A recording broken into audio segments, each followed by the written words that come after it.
Hello नमस्ते। म चाहिँ अब यो कुन बाटो अरे कालोपाडी जाने हैन कालोपानी जाने बाटोतिर लागिरहेको छु। यहाँबाट कालोपानी जाने बाटो हो, यो बाटो जाने हो सर। यहाँबाट कति किलोमिटर? यहाँबाट 500-600 मिटरबाट भेटिन्छ गोप्यटारबाट। यहाँबाट चाहिँ आएर यहाँ रोकिएको छौँ हामी एकछिन हेर्नको लागि। गाडी यहाँ पार्क भएको छ। सरहरू पनि हुनुहुन्छ, आज स्कुल छुट्टी छ, एक्जाम सकेर। यो चाहिँ पारीको गाउँ, यस्तो छ गाउँ। गाउँ चाहिँ यस्तो छ, राम्रो गाउँ। यहाँबाट अब यो बाटो जान्छौँ हामी। यो बाटो मासतिर पुग्नुपर्छ, यताबाट आइन्छ आउँदाखेरि। अब यो बाटो जान्छौँ हामी सर, यो बाटो पुगेर। ल यो कालापानी चाहिँ आइसकेको छौँ साथी हो। अब गाडी यहाँ पार्किङ गरेर कालापानी जाँदैछौँ। यहाँ सरहरूसँग आज घुमघाम। कालापानी भन्ने ठाउँ चाहिँ यस्तो चाहिँ, यो चाहिँ ताप्लेजुङतिर आउँदाखेरि यो कुन ऊ पर्छ? याङरक छ भन्ने ठाउँमा यहाँ कालापानी रहेछ। पानी चाहिँ सुकेको रहेछ, यस्तो छ। डाँडा काँडा रमाइलो छ। घुमघाम अफिस बसेको थिएँ, काम थिएन, त्यही भएर घुम्न आएको। अल्छी लगाएर यतातिर यसो भिडियो बनाऊ भनेर आएको।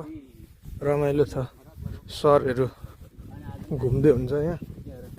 यस्तो छ यता, त्यहाँको भ्यू राम्रै ठाउँ छ। आउँदाखेरि गोप्यटारबाट छिर्नुपर्छ। यो चाहिँ ठाउँ गोप्यटार हुँदै हुँदै हुँदै हुँदै आउने ठाउँ हो यो। यहाँ आइपुगिन्छ। यहाँ चाहिँ पोखरी रहेछ कालापानी भन्ने। यहाँ चाहिँ पोखरी चाहिँ ठ्याक्कै सुकेको रहेछ अहिले। पोखरी रहेनछ, पोखरी सुकेको भएर चाहिँ यहाँ पिकनिक स्पोट जस्तो रहेछ। यो चाहिँ पिकनिक स्पोट जस्तो, अनि पिकनिक स्पोट जस्तो पनि, तर पानी चाहिँ रहेनछ यहाँनिर। यहाँ सरहरूले फेरि चिनजानको मान्छे भेट्नुभयो, देखेको रहेछ। डाँडाको ठ्याक्कै खाल्टोमा रहेछ, खाल्टो जस्तो ठाउँमा रहेछ यो चाहिँ। चिया पनि रोपेको रहेछ यहाँ, चिया अलिअलि हुँदो रहेछ। यस्तै छ, घुम्दैछौँ। म चाहिँ आज गणेश चोकबाट यता हो। यहाँको जानेको बारेमा भनिदिनु न। कालापानी हो, याङरक छनाउन पर्छ। अहिले चाहिँ पानी छैन, चाहिँ एकदम सुखाला आएछ, मौसम बिग्रिएको छ, लेकतिर चाहिँ गर्मी बढाएको छ। तपाईँहरू यहीँको स्थानीय चाहिँ होइन, हजुर, तर यहाँ बसेकै 6 वर्ष भयो। ए पानी चाहिँ ठ्याक्कै अहिले कालो मात्रै छ, पानी छैन। पानी चाहिँ यो बर्खामा त यहाँ हुन्छ होला होइन? पानी ठ्याक्कै सुकेको रहेछ। पोखरी यही हो, यस्तो छ। अनि अब घुम्दै घुम्दै मन्दिर चाहिँ यहाँभन्दा कहाँनिर छ अरे सर मन्दिर? सर मन्दिर यहाँनिर कहाँनिर छ अरे? के मन्दिर छ? नाङ्गिन छैन त। ए यहाँबाट ओर्लेर चाहिँ अब म पारिपट्टि जान्छु। त्यो डाँडामा ट्याक्क बनाउनु पर्यो। ल पोखरीमै हिँडिँदैछ, कालापानी भनेको पोखरीमै घुमिँदैछ, हिँडिराखेको छ साथी हो। यहाँ घुम्दै घुम्दै आएको, पानी चाहिँ रहेनछ। राम्रो छ ठाउँ, मजाको रहेछ। यस्तो देखिन्छ यहाँ ट्याक्क भ्यू गरौँले। उता पर चाहिँ फोटो हान्दै हुन्छ सरहरूले।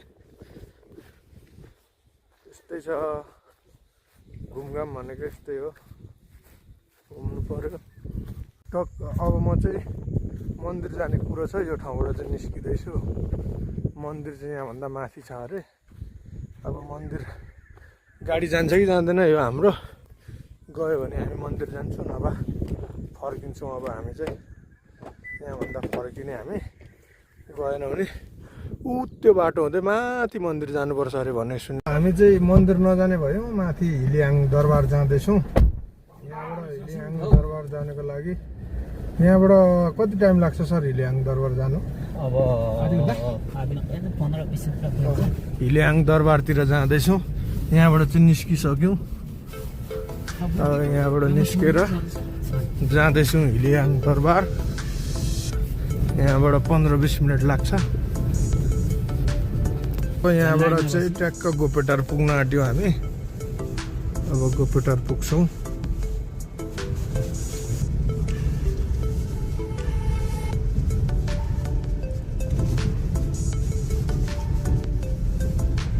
गोपेटार बजार आयो। यो चाहिँ गोपेटार बजार हो। अब यहाँबाट हामी दायाँ मोडिएर जान्छौँ हिलियाङ।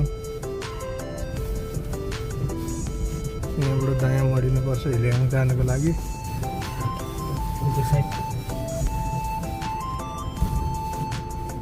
बाटो चाहिँ यस्तो चाहिँ साँगुरो गाडी ब्याक गर्नै पर्छ एकचोटि। अब यहाँबाट चाहिँ यो बाटो चाहिँ गणेश चोक ताप्लेजुङतिर पनि जान्छ। त्यो हुँदै यो चाहिँ दरबार। अब यहाँबाट भित्र जाने दरबार।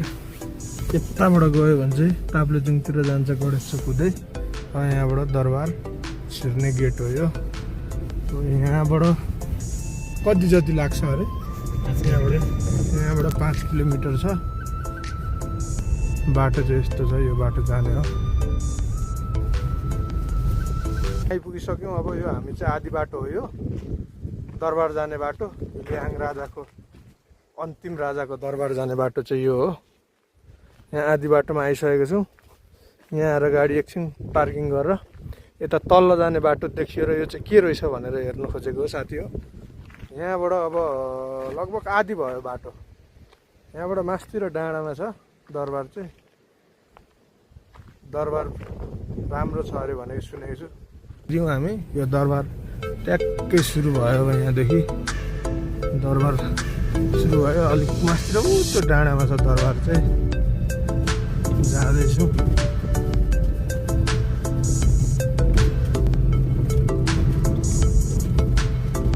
अब चाहिँ दरबार आइपुग्न आँट्यो। दरबार चाहिँ आइ नै पुगिसक्यो।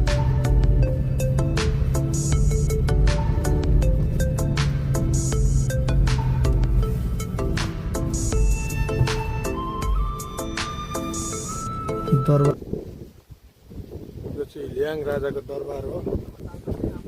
यहाँ चाहिँ राजा यहाँ हुन्छ। यहाँ चाहिँ के राख्छन् अरे सर उयसमा? सङ्ग्रहालय हो यो चाहिँ। दरबारको म्युजियम सङ्ग्रहालय। अब त्यहाँ पनि जाँदैछ। यो खुल्ला त हुँदैन होला होइन? ताला लागेको हुन्छ जस्तो लाग्यो मलाई। पिकनिक स्पट जस्तो रहेछ त यो पनि। यहाँ चाहिँ सङ्ग्रहालय हो यो। हिलियाङ दरबारको सङ्ग्रहालय। पुरानो सामग्रीहरू राखा होलान् के यहाँ पुगिसकेको छ। ताला लाएर रहेछ तर गेटमा ताला लाएर रहेछ। हेर्नु नमिल्ने रहेछ। यो पनि बन्द हुने खुल्ला हुने हुन्छ होला। त्यही भएर कति बेला खुल्ला हुन्छ थाहा भएन।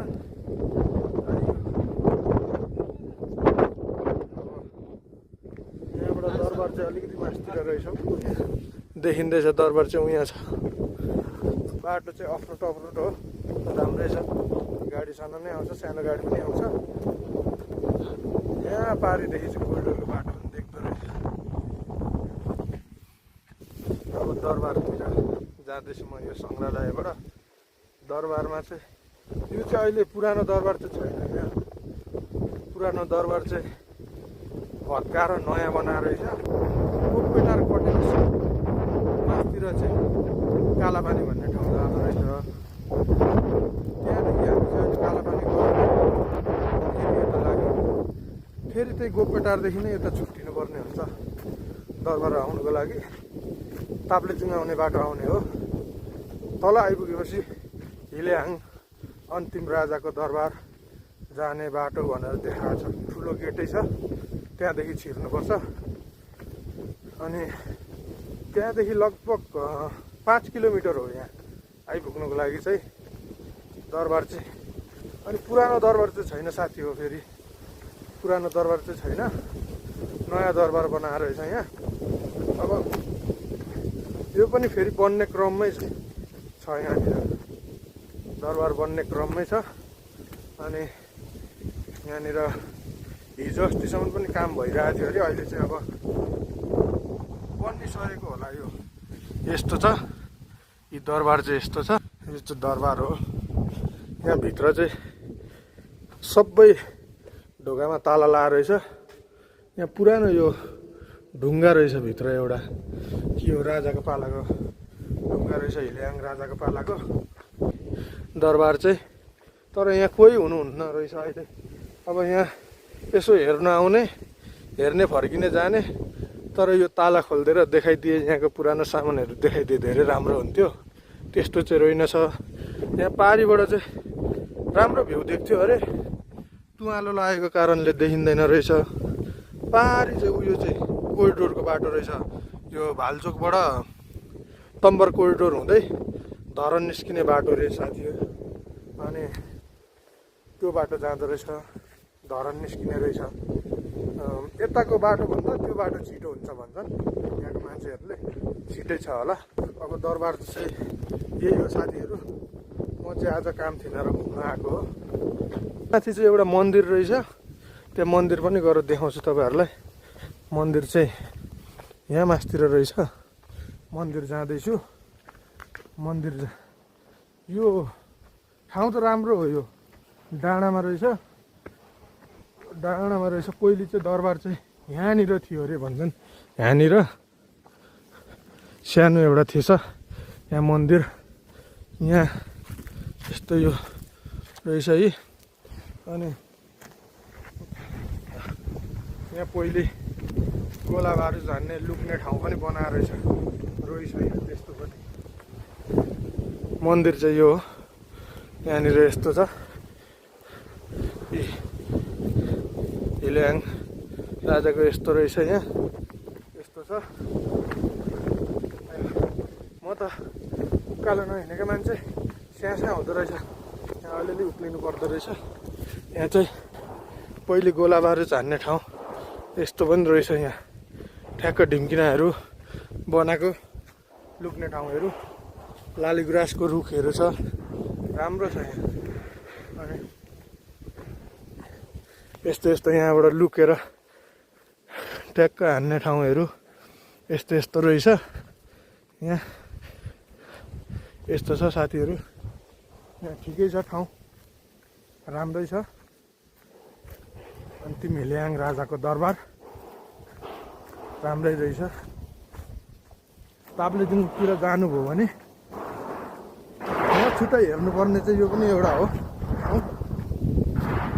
नछुटाइकन आउँदाखेरि यो पनि हेरेर जाँदा चाहिँ राम्रै ठाउँ छ साथीहरू। कालापानी भन्ने ठाउँ र यो ठाउँ चाहिँ अहिले कालापानीमा पानी चाहिँ रहेनछ। त्यो अघि गएको ठाउँमा पानी चाहिँ अब सुकेको रहेछ। बर्खामा पानी चाहिँ हुन्छ अरे। अनि त्यो डाँडा पनि हरियाली हुँदा चाहिँ फोटो सुट गर्नेलाई पनि राम्रो देख्दो रहेछ त्यहाँबाट।